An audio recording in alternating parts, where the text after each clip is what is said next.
Oke, selamat pagi. Pada kesempatan pagi hari ini, kami akan melaksanakan praktik pembelajaran uji kinerja, di mana sebelum melaksanakan praktik pembelajaran akan kami tunjukkan kartu identitas peserta ujian kami.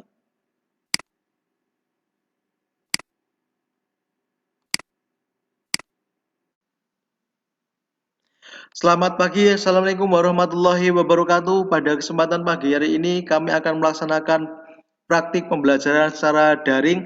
Kami sampaikan kartu identitas uji kompetensi program pendidikan Provinsi Guru periode 1 tahun 2021, nomor daftar ujian 20111029933, nomor serta PPG 201699517168. Nama Yudi Setiawan, LPTK Universitas Widya Dharma Klaten, Program Studi Pendidikan Pancasila dan Kewarganegaraan.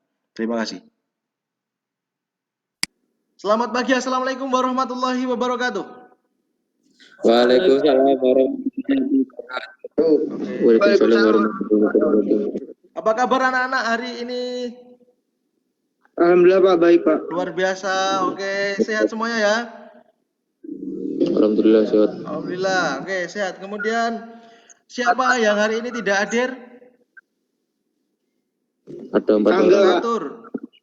Catur ada. Oke, tadi sudah menyampaikan pesan WA kepada saya bahwa siswa tersebut tidak enak badan. Kemudian Rakeh hadir? Hadir. Yuda? Hadir Pak. Caesar? Hadir Pak. Oke, Yoga? Hadir, Pak. Muhammad Nur? Hadir. Oke, Rama? Hadir, Pak. Oke, terima kasih. Kemudian untuk mengawali pertemuan kita pada pagi hari ini, marilah kita membaca basmalah bersama-sama. Bismillahirrahmanirrahim. Oke.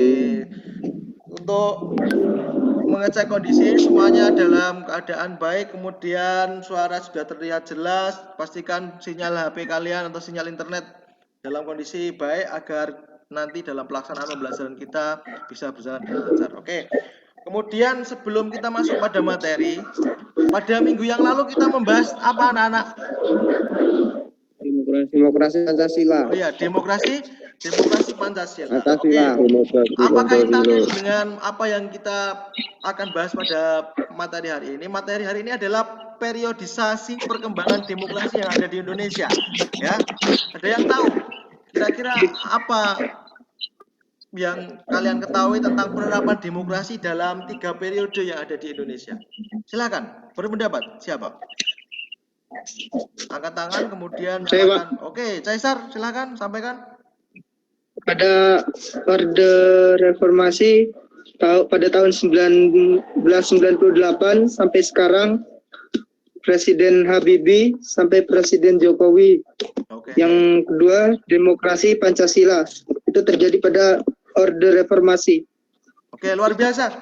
Itu tentang pengetahuan Caesar tentang penerapan demokrasi di Indonesia. Tepuk tangan semuanya untuk Caesar, apresiasi kita. Oke, kemudian yang lain mungkin ada yang lain? Itu tadi tentang demokrasi reformasi. Oke, Rake, silakan. Pada masa Orde Lama, Pak. Ya, bagaimana? Terjadi pada Presiden Soekarno dan pada Orde Lama ini mempunyai 2 demokrasi, yaitu demokrasi liberal dan terpimpin.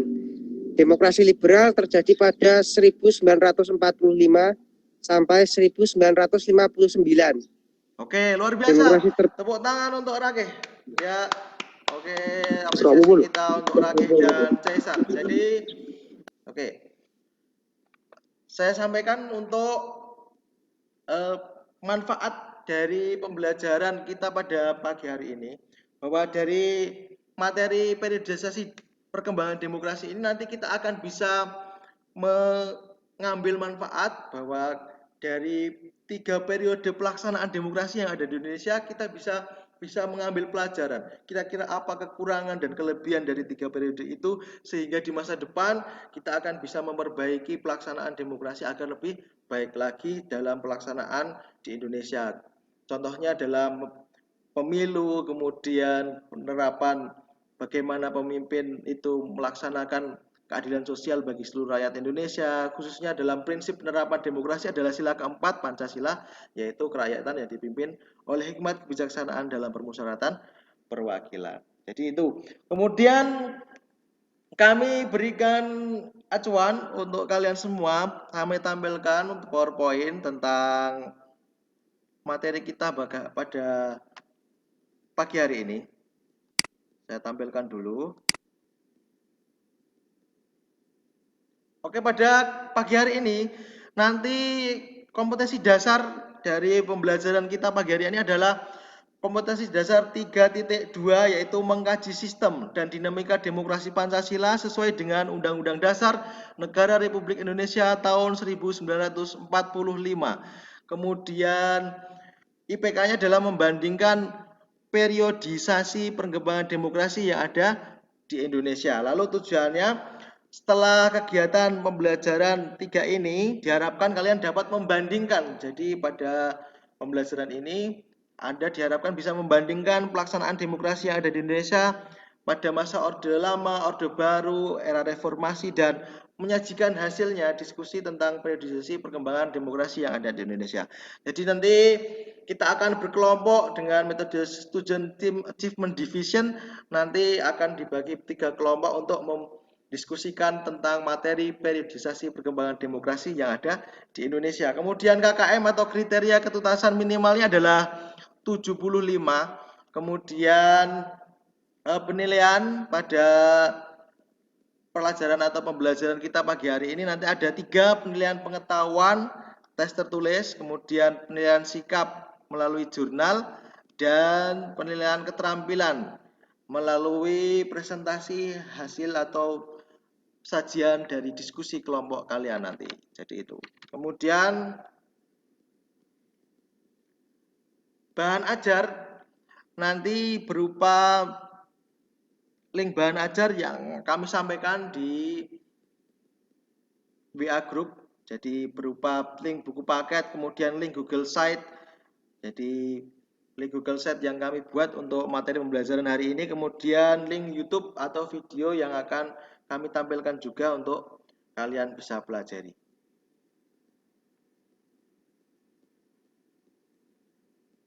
Kemudian kita masuk pada pembelajaran kita pada pagi hari ini. Nanti akan saya tampilkan periodisasi demokrasi yang ada di Indonesia. Oke, link Google Site-nya nanti akan saya pastekan atau saya kirimkan ke WA grup kalian. Ya. Yuk.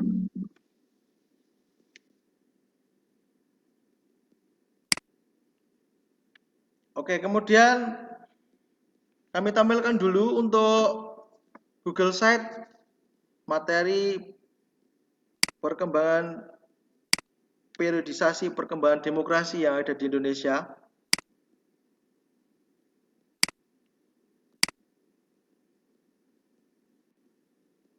Jadi nanti kalian bisa melihat ini sudah tampil di HP kalian, sudah?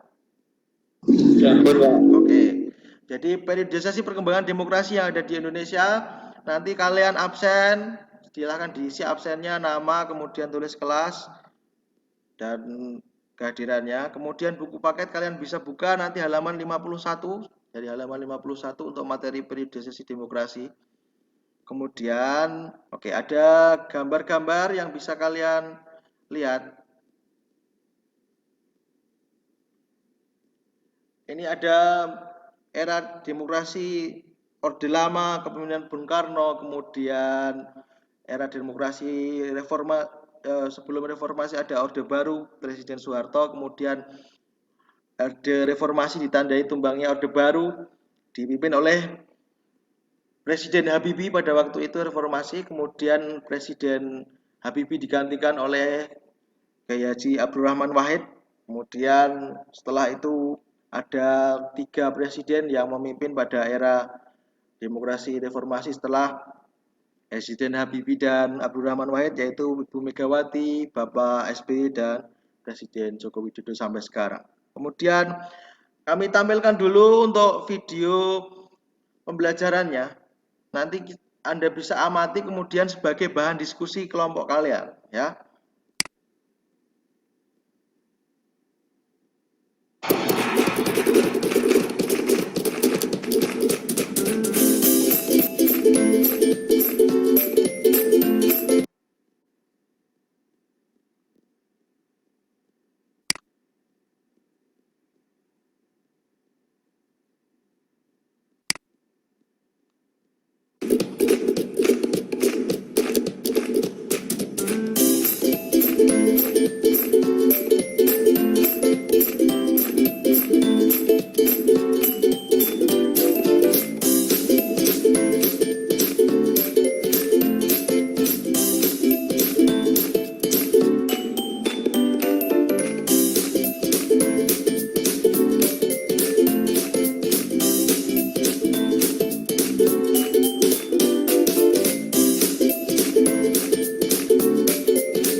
Oke, itu tentang video materi pembelajaran pada kesempatan pagi hari ini. Kemudian untuk video periodisasinya, silahkan bisa tampilkan.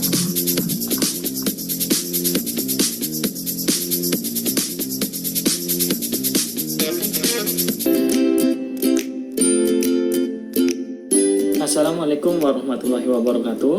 Halo Sobat Media PPKN Online. Berjumpa kembali dengan Pak Anggi. Belajar PPKN menjadi lebih menarik dan menyenangkan. Yang pada kesempatan kali ini, Pak Anggi akan melanjutkan pembahasan materi PPKN kelas 11.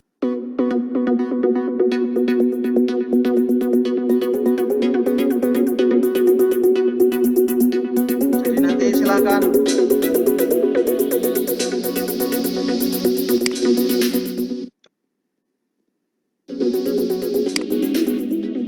nanti silakan dilihat videonya, kemudian bisa menjadi bahan kalian untuk berdiskusi.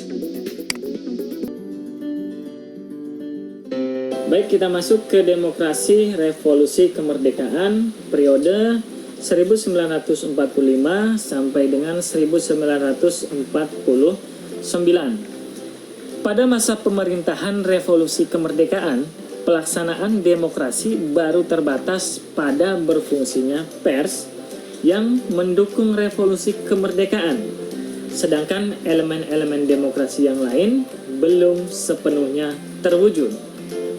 Hal ini dikarenakan situasi dan kondisi yang tidak memungkinkan, karena pada saat itu pemerintah harus memusatkan seluruh energinya bersama-sama rakyat untuk mempertahankan kemerdekaan dan menjaga kedaulatan negara agar negara kesatuan tetap hidup.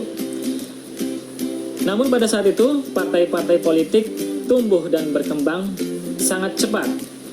Fungsi paling utama partai politik saat itu adalah ikut serta memenangkan revolusi kemerdekaan dengan menanamkan kesadaran untuk bernegara serta semangat anti penjajahan.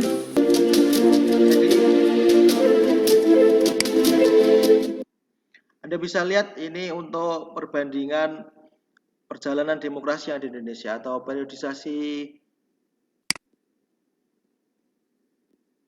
perkembangan demokrasi yang ada di Indonesia dari Orde Lama, Orde Baru, dan Reformasi, demokrasi parlementer, kemudian demokrasi terpimpin pada Orde Lama, kemudian Orde Baru ada demokrasi Pancasila, Reformasi juga pada era transisi atau ciri-ciri ya. Ciri-ciri dari setiap periode demokrasi itu pasti ada, maka kalian bisa cermati di situ ya. Kemudian dari Orde Lama kepada Orde Baru bisa kita lihat nanti di sini. Oke, jadi ini video tentang bagaimana perpindahan kekuasaan dari pemerintahan Orde Lama ke pemerintahan Orde Baru ditandai dengan adanya surat perintah 11 Maret. Nanti kalian bisa lihat, kemudian bisa dijadikan sebagai bahan diskusi untuk berkelompok ya. Kami tampilkan untuk PowerPoint-nya. Jadi periodisasi perkembangan demokrasi yang ada di Indonesia, kalian bisa lihat ada. Kemudian untuk bahan diskusi kelompok, ada lihat di masa-masa revolusi pemerintah Presiden Soekarno dan Muhammad Hatta di era awal-awal Orde Lama, kemudian era demokrasi liberal pada kepemimpinan Presiden Soekarno 1949 sampai 59. Kemudian ada penyimpangan-penyimpangan yang terjadi di situ, kalian bisa diskusikan nanti. Kemudian setelah 1966 nanti ada peralihan ke Presiden Soeharto dan menjadi tanda masuknya atau demokrasi Indonesia masuk pada era Orde Baru. Ya, ada beberapa penyimpangan juga dalam Orde Baru, dan pada tahun 98 akhirnya Orde Baru tumbang. Presiden Habibie menggantikan Presiden Soeharto karena demonstrasi dan krisis ekonomi yang terjadi pada waktu itu. Kemudian pergantian kekuasaan dilakukan dan masuk pada era reformasi sampai sekarang Presiden Joko Widodo. Tabelnya kalian bisa pelajari sebagai bahan diskusi. Kemudian ada LKPD, jadi kalian nanti tuangkan selain di WA Group. Jadi sudah saya sampaikan kemarin untuk materi hari ini nanti didiskusikan di WA Group. Saya sudah membuat grup. Kemudian kalian nanti diskusikan di sana. Akan kita perlihatkan nanti hasil diskusi kalian. Kemudian setelah itu nanti disajikan, dipresentasikan salah satu perwakilan kelompok untuk mempresentasikan. LKPD-nya adalah ini sebagai media kalian untuk mendiskusikan materi periodisasi perkembangan demokrasi yang ada di Indonesia.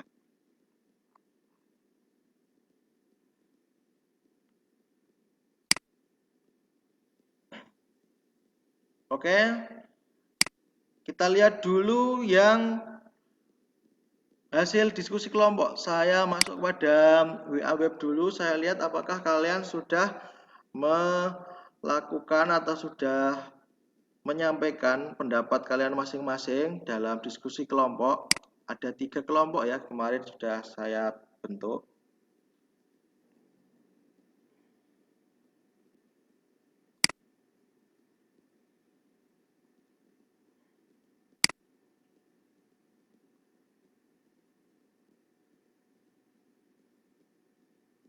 Oke, sudah ada Friendly, kemudian Rake juga menyampaikan hasil diskusinya, kemudian Caesar, pemerintahan Orde Baru, disampaikan di grup bahwa pada pemerintahan Orde Baru, tatanan seluruh kehidupan rakyat, bangsa dan negara diletakkan untuk memurnikan Pancasila dan Undang-Undang Dasar 1945. Ini pendapat dari Caesar. Kemudian Muhammad Yoga kelompok 3 tentang reformasi pada era demokrasi reformasi, adanya kemerdekaan pers. Kemudian Muhammad Nur Fauzi Ake pada masa Orde Lama, adanya Dekret 5 Juli 1959, ya. Ada penyimpangan-penyimpangan ideologi disampaikan oleh Rake di sini. Oke.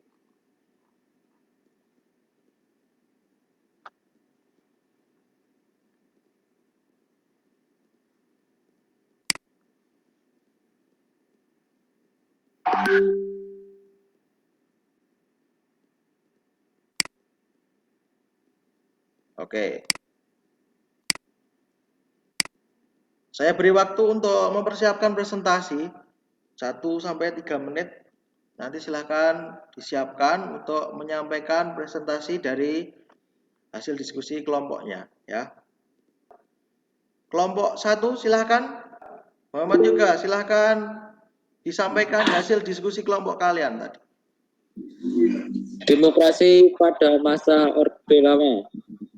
Setelah diberlakukannya kembali UUD 1945 melalui Dekret Presiden 5 Juli 1959, rakyat berharap kehidupan ketatanegaraan menjadi lebih stabil, pemerintahan menjadi lebih demokratis, dan berfungsinya alat-alat perlengkapan negara. Semua itu ternyata hanyalah impian belaka, karena ternyata pelaksanaan demokrasi terpimpin telah banyak menimbulkan penyimpangan terhadap Pancasila dan UUD 1945. Penyimpangan yang dimaksud adalah 1. Penyimpangan ideologi, 2.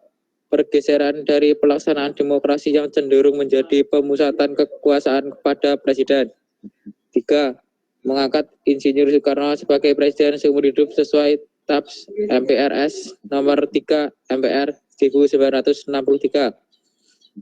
Pembubaran DPR, hasil pemilu 1955 oleh presiden dan menggantinya dengan DPR. 5. Hak budget DPR tidak berfungsi. Dan 6. Perubahan kebijakan politik luar negeri RI yang bebas dan aktif menjadi poros Jakarta Peking. Oke, itu pendapat presentasi kelompok pertama, perwakilan kelompok pertama dari Muhammad Yoga. Luar biasa, tepuk tangan untuk Muhammad Yoga dan kelompok 1. Oke, tepuk tangan. Kita beri apresiasi untuk kelompok 1. Oke, kemudian kelompok 2. Silakan sampaikan hasilnya.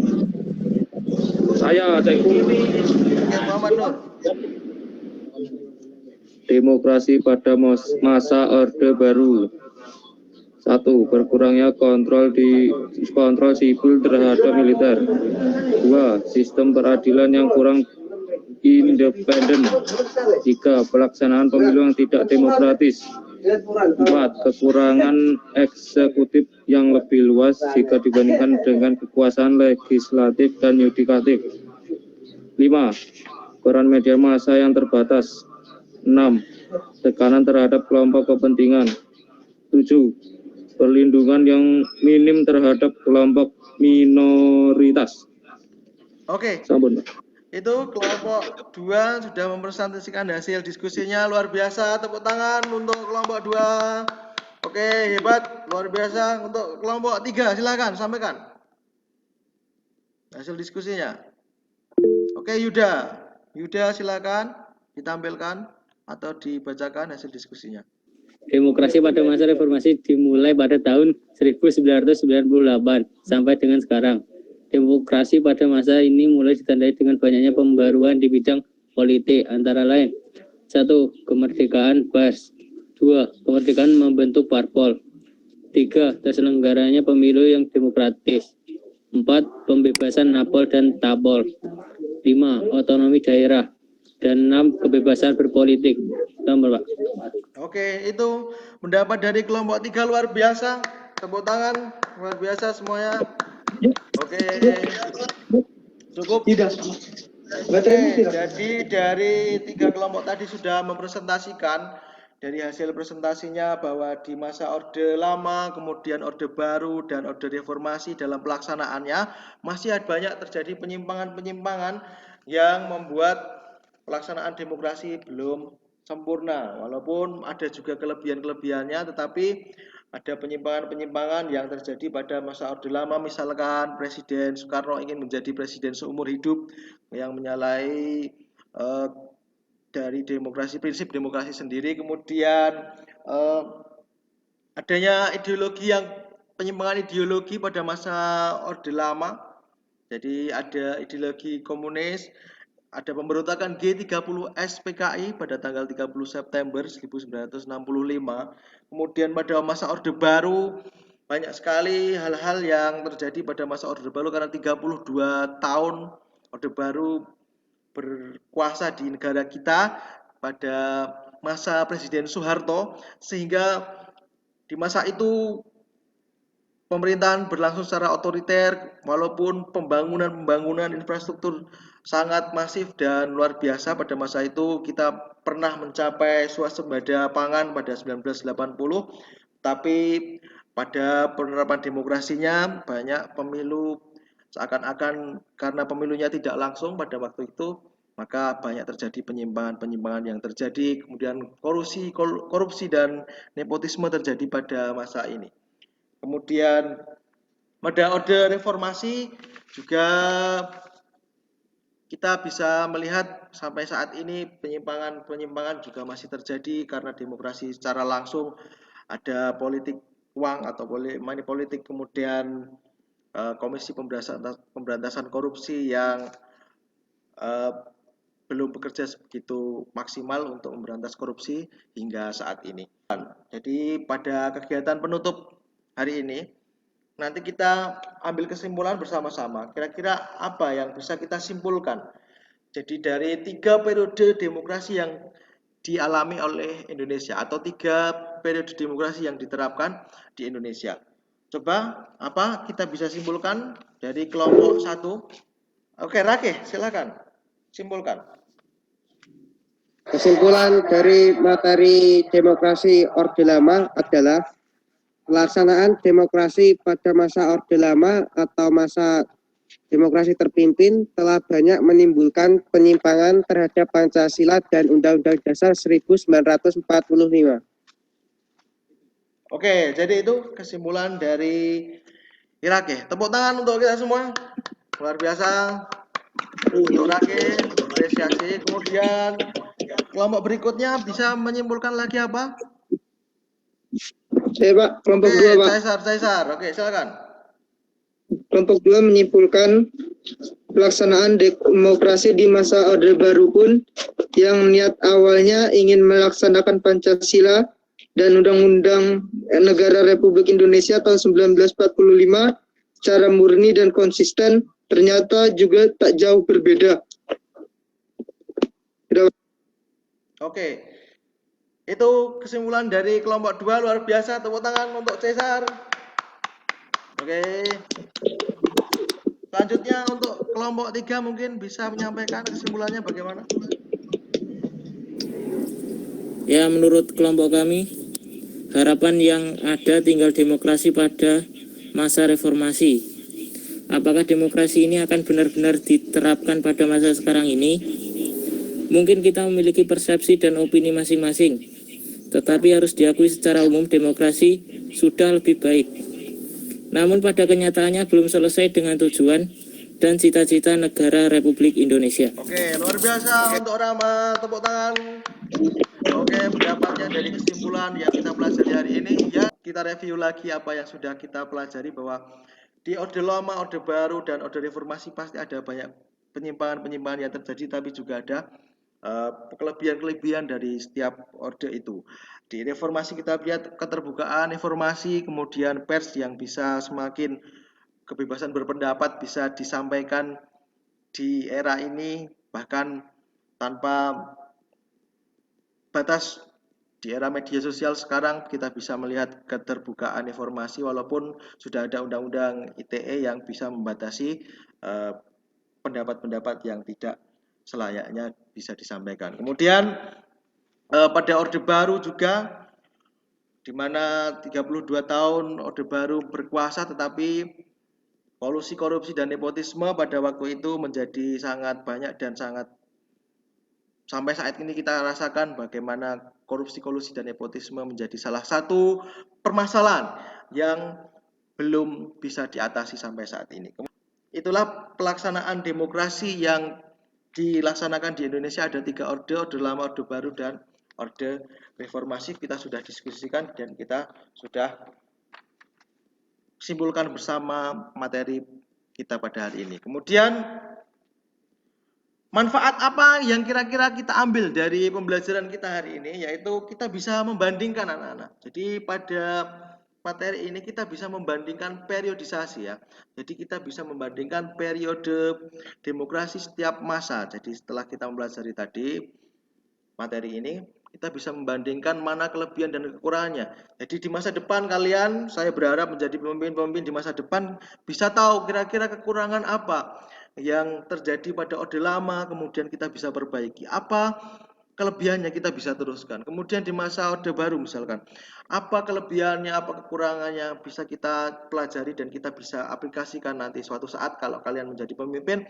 Harus ingat bahwa kita punya latar belakang kepemimpinan kekuasaan demokrasi yang cukup lama ini untuk bisa menerapkan sila keempat, prinsip asal sila kita yang sila keempat, yaitu kerakyatan yang dipimpin oleh hikmat kebijaksanaan dalam permusyawaratan perwakilan. Jadi itu. Kemudian di kehidupan sehari-hari misalkan Anda bisa menerapkannya, misalkan sekarang di era keterbukaan informasi dengan santun, kita bisa misalkan dari skup yang kecil, misalkan di kalian di organisasi Karang Taruna Desa atau Karang Taruna Dusun bisa menerapkan demokrasi secara baik, menyampaikan pendapat yang baik, kemudian menyampaikan kritik saran yang membangun agar terjadinya musyawarah mufakat dalam organisasi tersebut, sehingga terjadi masyarakat menjadi lebih baik lagi dalam kegiatan-kegiatan sosial kita. Jadi misalkan kalau secara khusus kalian di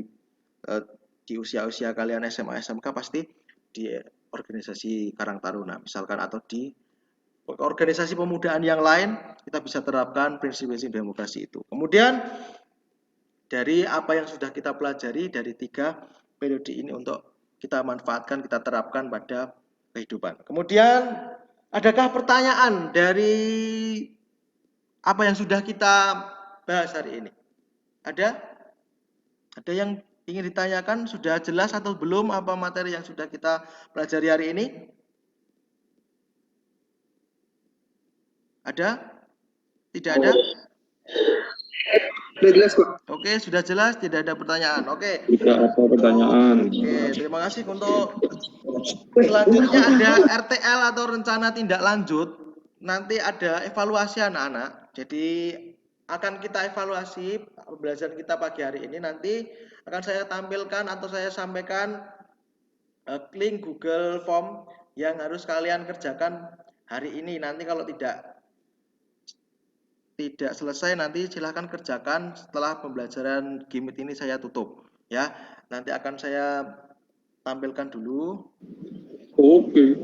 Saya tampilkan dulu. Saya tampilkan untuk evaluasinya. Oke. Sudah terlihat presentasi saya? Sudah? Ini di Google Site. Di Google Site tadi Anda bisa kerjakan untuk evaluasi. Di Google Form nanti ini linknya saya kirimkan di WA grup kalian. Kemudian ini tes formatifnya adalah tes formatif periodisasi perkembangan demokrasi di Indonesia. Jangan lupa ketik nama, kelas, dan nomor absen. Ini sudah masuk soal ya. Silahkan soalnya nanti 1 sampai 5 untuk Pilgan, dan untuk uraian ada 2. Nanti silahkan dikirimkan. Waktunya sampai nanti sore, jadi jam 17.